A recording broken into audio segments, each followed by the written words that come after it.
हम लोग शुरू करने जा रहे हैं क्लास 10th का चैप्टर 3 जिसका नाम है pair of linear equation in two variables, जिसका पहला एक्सरसाइज आज हम डिस्कस करेंगे आप लोगों से।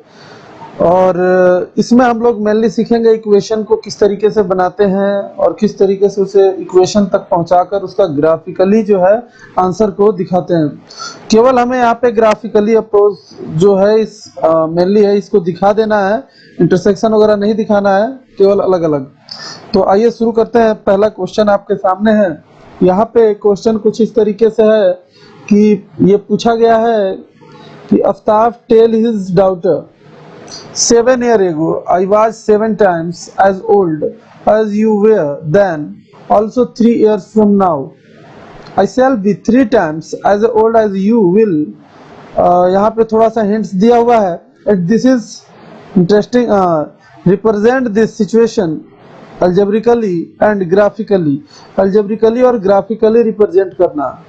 देखिए थ्योरी में हमने थ्योरी का जो वीडियो होता है उसमें सारा कुछ जैसे कि दिखाया जाता है और बताया जाता है कि ग्राफ को किस तरीके से सॉल्व करते हैं और किस तरीके से यहाँ पे इक्वेशन बनाते हैं। अभी हम फिलहाल के लिए तो यहाँ पे इस इक्वेशन को आपको केवल आंसर करके दिखाएंगे एक एक क्वेश्चनों का।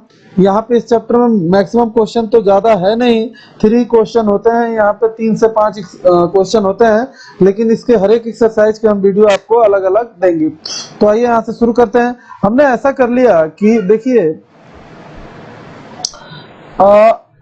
आफ्ताब का और उसके डॉटर के एज में जो वेरिएंस है, ठीक है ना, और किसी के एज में तो है नहीं, तो हम कहेंगे यहाँ पे कि एक काम करते हैं कि हम किसका लेट करें, ये आप सोचिए और बताइए। तो हम सॉल्यूशन में ये बताना चाहते हैं कि सॉल्यूशन में हम करेंगे क्या, लेट करेंगे यहाँ पे एज किसका, तो हम आफ्ताब का एज को लेट कर रहे हैं और उसी से कंपेयर कर देंगे बाकी सबका। तो लेट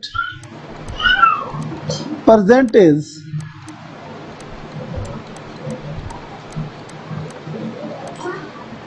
एज ऑफ आफ्ताब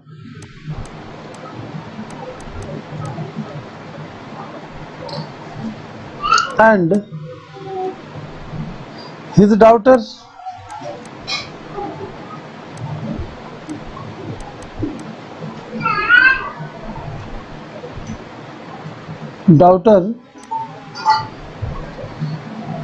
कुछ इस तरीके से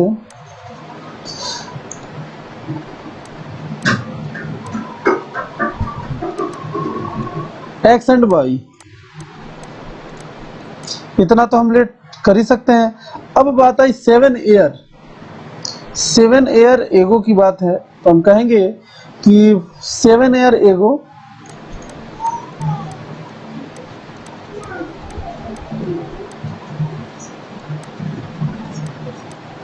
एज ऑफ आफ्ताब कितना ले लें, x-7, सिंपल सा है। और 7 ईयर एगो as of his daughter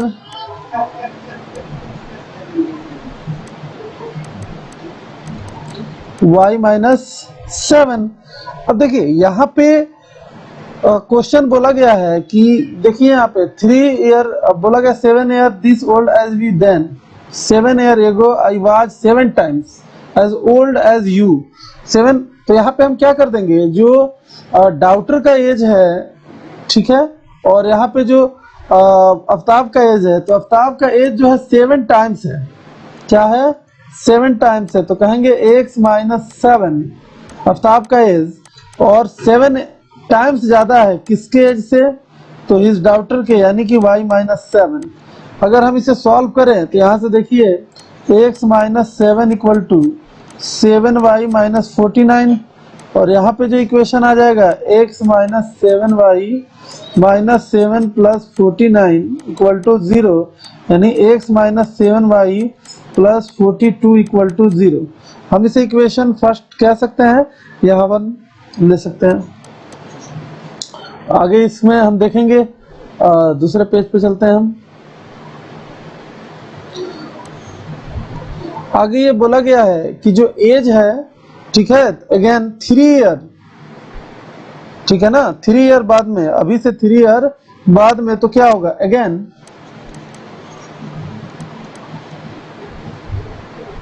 3 year hence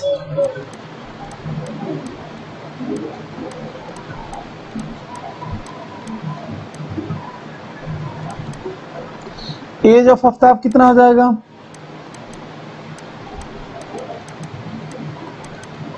यहां से लिख देंगे हम x प्लस 3 और 3 year hence age of his daughter y plus 3 और रिलेशन क्या है? तो 3 टाइम्स ज्यादा इस बार भी हो रहा है, तो क्या लिखेंगे सॉल्यूशन में? यहाँ लिख देंगे हम कि x प्लस 3 जो एज ऑफ आफ्ताब है वो 3 टाइम्स है डॉटर के, तो y प्लस 3। अब यहाँ प्रोडक्ट करेंगे तो कितना आ जाएगा? x plus 3 equal to 3y plus 9।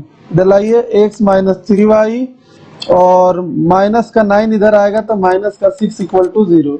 ये हो गया इसका दूसरा इक्वेशन। अब हमारे पास दो इक्वेशन है, इन दोनों को सॉल्व करना है ग्राफिकली, मेनली इनका ग्राफ भी स्केच करना है, दोनों का ग्राफिकली रिप्रेजेंट करना है कि क्या होगा। तो ठीक है, करते हैं हम इसे। और ग्राफ स्केच करने का हमने तरीका आपको थ्योरी में बताया हुआ है, तो चलिए आइए इसको कोशिश करते हैं। पहले दोनों इक्वेशन को एक साथ लेकर आते हैं। यहाँ पे हमारा इक्वेशन है, जैसे कि हम पहला इक्वेशन हमारे पास है x minus 7y plus 42 equal to 0 और दूसरा इक्वेशन अभी आया है x माइनस 3y माइनस का 6 इक्वल टू 0। दो इक्वेशन है, हमें इन दोनों के ही बारे में बातें करनी है। हम एक्सिस रिप्रेजेंट करेंगे एंड सो, तो किस तरीके से? पहले तो हम इन्हें सॉल्व करेंगे। कैसे सॉल्व करेंगे? हम यहाँ पे बॉक्स बना लेते हैं, ठीक है, और बॉक्स बनाने के बाद हम इनको सॉल्व करते हैं। सबसे पहले पहला equation x minus 7y plus 42 equal to 0। हम कह रहे हैं x plus 42 equal to 7y और यहाँ से y इक्वल टू क्या हो जाएगा? x plus 42 upon 7। ठीक है, हम सबसे पहले इसका यहाँ पे x y का बॉक्स बनाते हैं। मैक्सिमम 2 से 3 वैल्यू हम निकालेंगे यहाँ पे, x और y। हम कह रहे हैं x का वैल्यू 0 रख दें, तो देखिए यहाँ पे x 0 रखते ही 6 बार में 7 6 42। अब सोचिए यहाँ पे क्या रखा जाए जिसके वजह से यहाँ पे x का वैल्यू अगर 7 रख दें, 7 7 जा, ठीक है, और सोचिए क्या रख दें? माइनस 7 रख दें, तो 5 बार में ये वैल्यू यहाँ पे हमने निकाल दिया। मेनली 3 वैल्यू निकालने थे। दूसरा इक्वेशन भी ले लेते हैं, इसको दूसरे कलर से लेते हैं। दूसरा इक्वेशन इस तरीके से है x minus 3y minus 6 equal to 0, तो 3y equal to x minus 6 और y equal to x minus 6 upon 3। आइए यहाँ पे बॉक्स बनाते हैं दो अलग अलग इक्वेशनों का।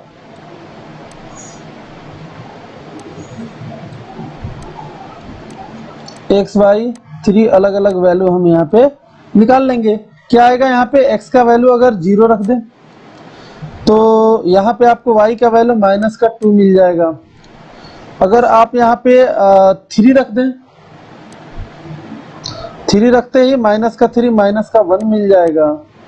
और अगर आप 6 रख देते हैं x का वैल्यू तो y का वैल्यू भी 0 मिल जाएगा। इस तरीके से दो इक्वेशन के हमारे पास वैल्यू सामने आए हैं। अब हम इनका यूज करके इक्वेशन यहाँ पे हम ग्राफ दिखाएंगे। ठीक है, यहाँ पे हम ग्राफ स्केच करने जा रहे हैं। ग्राफ स्केच करने के लिए मेनली हमें ग्राफिकल एक लाइन तो लेना पड़ेगा। पहले तो एक्स एक्सिस,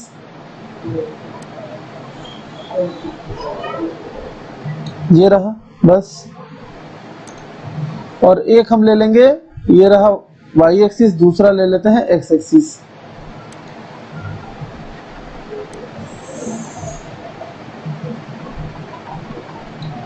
ठीक है, यहाँ जो मैक्सिमम वैल्यू है उसको मार्क कर लेते हैं। जैसे यहाँ मैक्सिमम वैल्यू 7 है, x का वैल्यू मैक्सिमम 7 है और दूसरे में x का वैल्यू 6 है, तो इसके अंदर ही आता है। तो हम कहेंगे मार्क करते हैं कुछ अपने हिंट से। जैसे कि आप ग्राफ कॉपी में जब स्केच करोगे तो पूरा एग्जैक्टली आएगा। अभी तो लगभग ये मान के चलिए कि हम इसको इस तरीके से स्केच कर रहे हैं।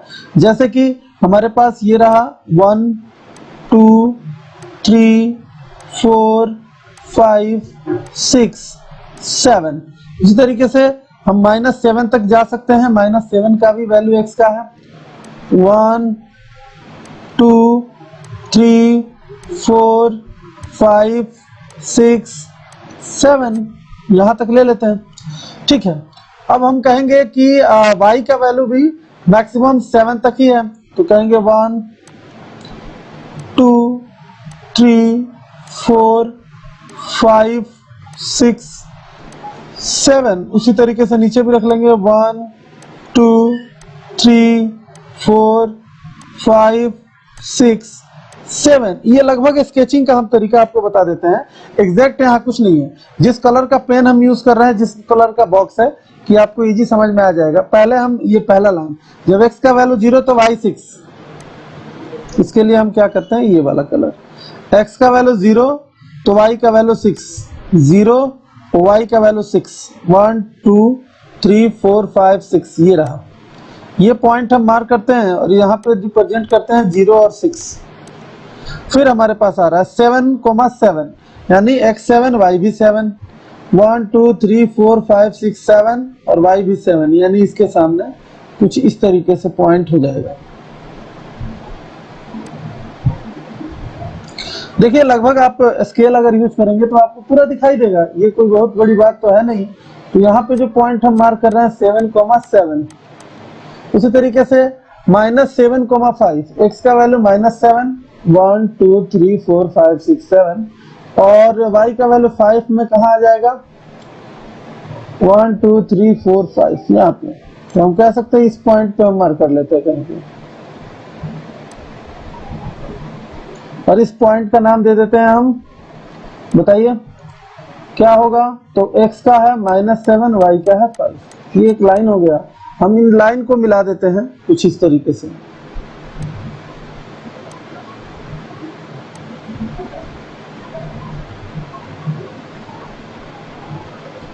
देखिए, एक सीधा स्ट्रेट लाइन आपको मिल रहा है, तो ये इसका आंसर हो गया। दूसरा, इसके लिए हम इसी कलर का पेन इस्तेमाल करेंगे, इसीलिए हमने इससे मार्क कर दिया था, इसीलिए इसको हटा रहे हैं। अब यहाँ पे छोटा ग्राफ होगा। देखिए, यहाँ पे x का वैल्यू 0 तो y का -2, x का वैल्यू 0, y का -2 कहाँ आएगा, ये रहा 0 -2। पहला पॉइंट मार्क कर दिया हमने। 3,1, x का वैल्यू +3, 1 2 3 और -1, यानी कि यहाँ कहेंगे 3, -1। उसी तरीके से यहाँ पे क्या बोलेंगे 6,0, तो 6, x का 6 y का 0, तो 3 4 5 6, ये रहा 6,0। और इस तीनों पॉइंट को मिला दीजिए, सिंपल सा।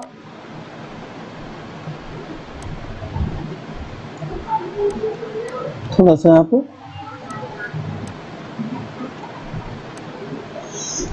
ये 2 लाइन हो गए, जिसका हमने आंसर आपको करके दिखा दिया।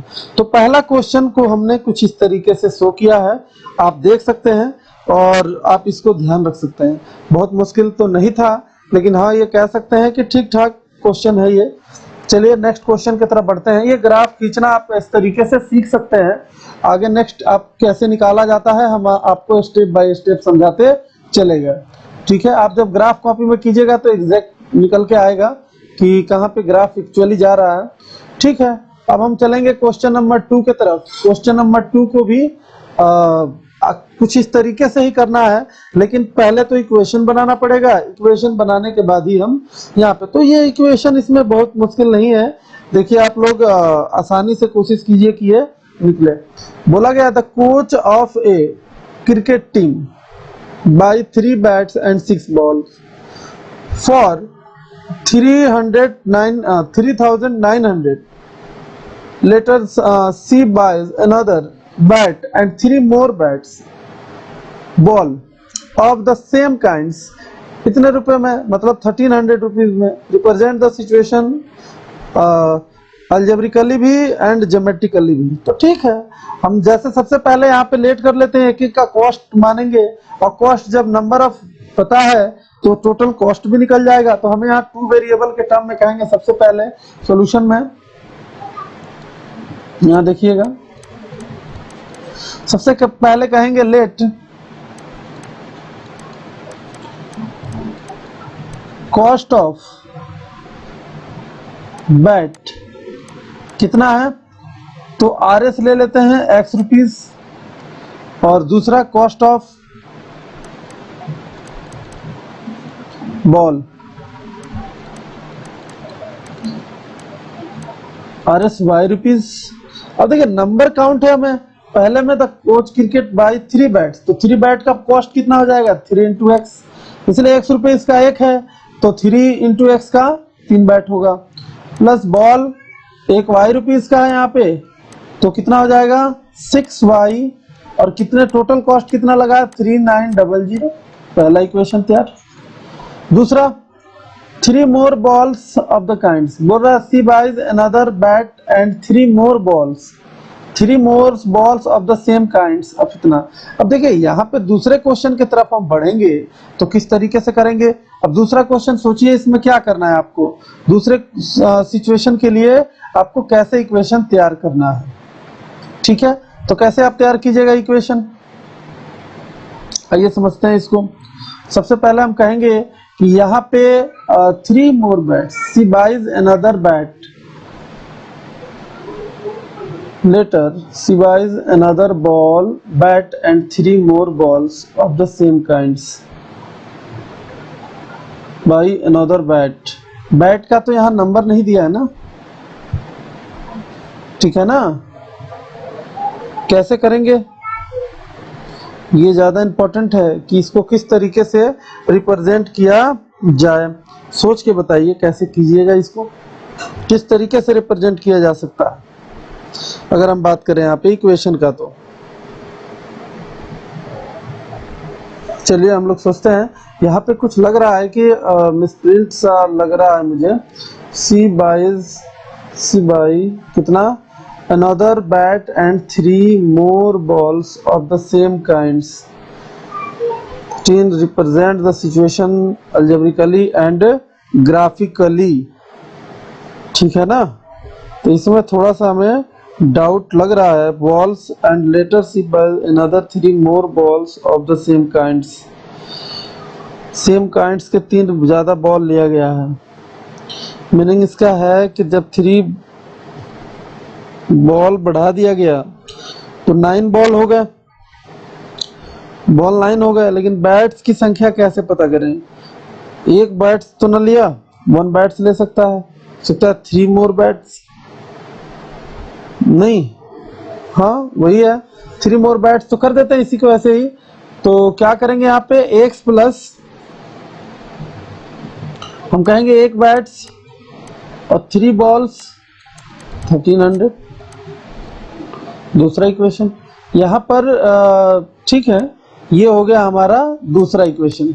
ये कंफ्यूजनेबल था थोड़ा सा, यहाँ पे क्लियर नहीं हो पाया कि बोला गया later by she buys another bats and 3 more balls, तो इसीलिए थोड़ा सा कंफ्यूजन हो गया, लेकिन तब भी ठीक है, समझ में आ गया। आगे चलते हैं, इसको सॉल्व करते हैं। कैसे करेंगे, हमारे पास मेनली है कि इसको सॉल्व करने का वही तरीका है कि हमें ग्राफिकली आंसर इसका शो करना है, ठीक है। तो आइए शुरू करते हैं। सबसे पहले पहला इक्वेशन को यहाँ पे लाते हैं। पहला इक्वेशन क्या है, 3x plus 6y equal to 3900।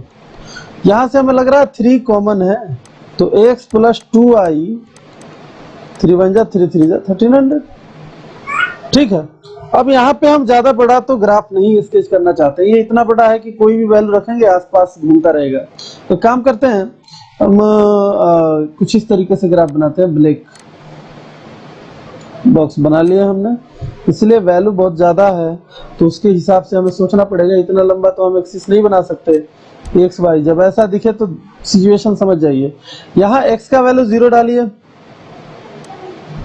y कितना आएगा, y आएगा 2 से डिवाइड करना पड़ेगा, तो कितना 6 12 650। और अगर y 0 डाल दीजिए तो x कितना आ जाएगा 1300।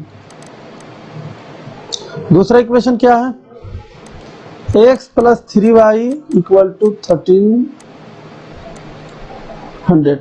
अब एक बार y0 डालिए यहाँ पे, इसके लिए दूसरा कलर ले लीजिए, पहला इक्वेशन है, दूसरा इक्वेशन है, सेकंड कलर।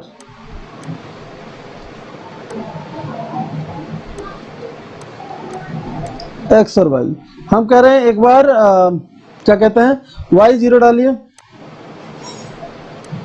तो x कितना हो जाएगा 1300, और यहाँ पे x0 डालिए तो y हो जाएगा 3900 बाई 3, लगभग कितना आ जाएगा, 3 चौके 12 और एक आया 3 3 9, 3 3 9, ऐसे करते चला जाएगा 433, लगभग ध्यान रखेंगे हम। आइए अब इसको ग्राफ में दिखाते हैं। ऑन द एक्सिस पे ग्राफिक के लिए हमें थोड़ा सा शेप की जरूरत पड़ती है, तो शेप ले लेते हैं यहाँ पे।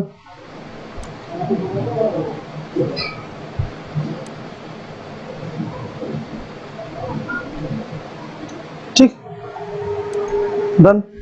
अब यहाँ देखिए, यहाँ पे क्या करें, जैसा है जिस कलर का उसी स्केच कर देते हैं, या इसके लिए हम दूसरा कलर लेते हैं, ये वाला। x0 लगभग अंदाज लगाएंगे, इस पे इतना लंबा खींच नहीं सकते ना, ये तरीका होता है ग्राफ स्केच करने का। x0 y जो है 650, यहाँ तक ले लेते हैं 650, तो यहाँ कर देंगे 0,650। ठीक है, दूसरा जब x0 सॉरी y0 तो यहाँ पे 13, यहाँ डबल कर देते हैं। अब इसको मिला देते हैं, यही हमारा ग्राफ हो गया। ये सीधा लाइन आप खींच लीजिए, हो गया। दूसरी बात अगर हम कहें, यहाँ पे आइए इस बार ये यूज कर लेते हैं, x0 तो y आपका कितना है, लगभग 39 यानी 4 से कम, तो लगभग होगा इधर, मान के चलिए यहाँ पे है। हम इसका नाम दे देते हैं 0, इधर 0,1300 डिवाइडेड बाई 3, ये वाला पॉइंट। और दूसरा कौन सा है, वही है 13, यही वाला, तो यहीं से पास करा देते हैं।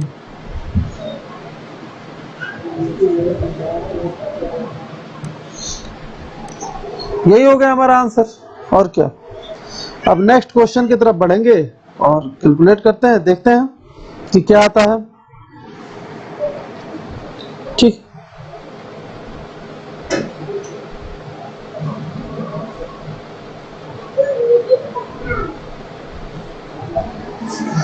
यहाँ पर भी सेम क्वेश्चन है कुछ, लेकिन कोशिश कीजिए कि ये निकल जाए आसानी से। कैसे निकलेगा, यहाँ पे सबसे पहले क्वेश्चन को पढ़िए कि the cost of 2 kg apples and 1 kg grapes on a day was found to be 160 rupees का है। After a month the cost of 4 kg of apple and 2 kg grapes is इतना। ठीक है, represent the situation algebraically and, देखिए सबसे पहले तो हमें यहाँ लेट करना पड़ेगा इनका कॉस्ट अलग अलग। ठीक है, तो सॉल्यूशन में देखते हैं हम। सॉल्यूशन में कुछ इस तरीके से कहेंगे कि the cost of 1 kg apple x मान लेते हैं, कॉस्ट ऑफ 1 kg एप्पल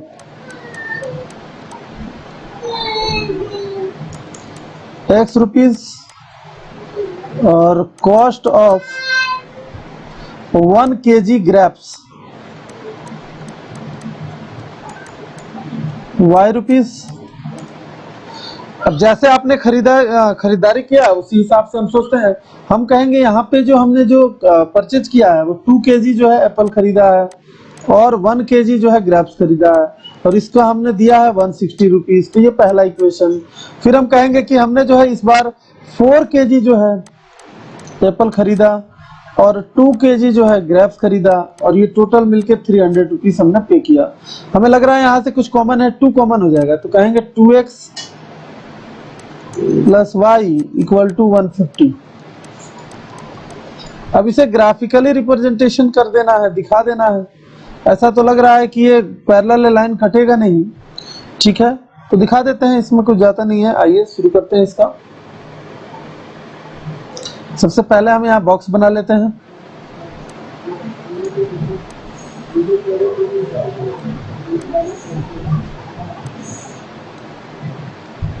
वैसे ही दो ही वैल्यू निकाल लेते हैं, एक्स और वाई।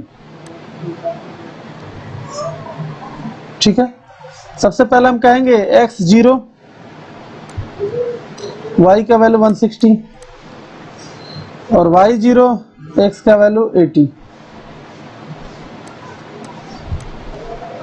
सेम टू सेम दूसरे भी ग्राफ ले लेते हैं, दूसरे वाले इस सिचुएशन का। इसका ये हो गया, इस वाले का देखते हैं एक बार। एक्स 0 करते हैं,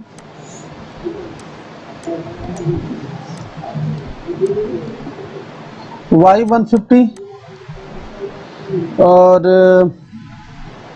वाई 0, एक्स 75।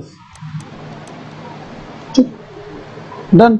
अब इसी को देख के हमें स्केच करना है ग्राफ। सबसे पहले ग्राफ का शेप तो ले लें हम।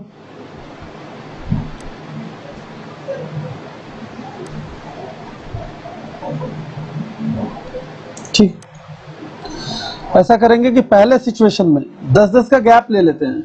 हम जो वैल्यू लेते हैं वो 10 के गैप में ले लेते हैं।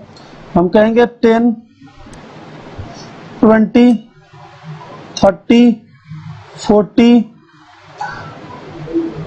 50, 60, 70, 80।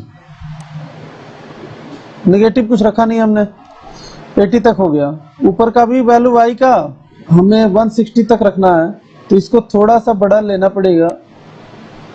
ये रहा, कहेंगे 20 का ले लेते हैं। 20, 40, 60, 80, 100, 120, 140, 160। ठीक है, मुझे लग रहा है इसमें आ जाएगा सारा वैल्यू। ठीक है, अब जिस कलर का है उसी कलर का हम पेन यूज कर लेते हैं यहाँ पे। इसके लिए x का वैल्यू 0, y 160, ये रहा, यहाँ पहुँच गया। और दूसरा है x का वैल्यू 80, 30, 40, 50, 60, 70, यहाँ इस 160, 0, 160 दिखा देते हैं यहाँ पे, और यहाँ 80 मिला दीजिए। इसे सीधे लाइन से कैसे करेंगे, यहाँ से लाए, यहाँ पे मिला दी, तैयार हो गया हमारा ग्राफ। ठीक है, दूसरे लाइन के बारे में सोचते हैं। x का वैल्यू इस बार इसके लिए हम ले लेते हैं कुछ इस कलर का। x का वैल्यू 0, y 150, 150 यहाँ का एक मिडिल में होगा।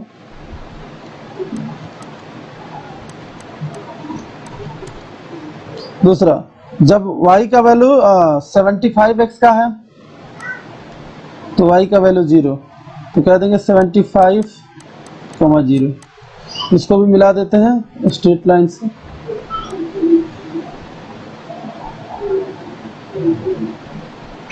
सेवेंटी 75 यहाँ होगा ना, डन।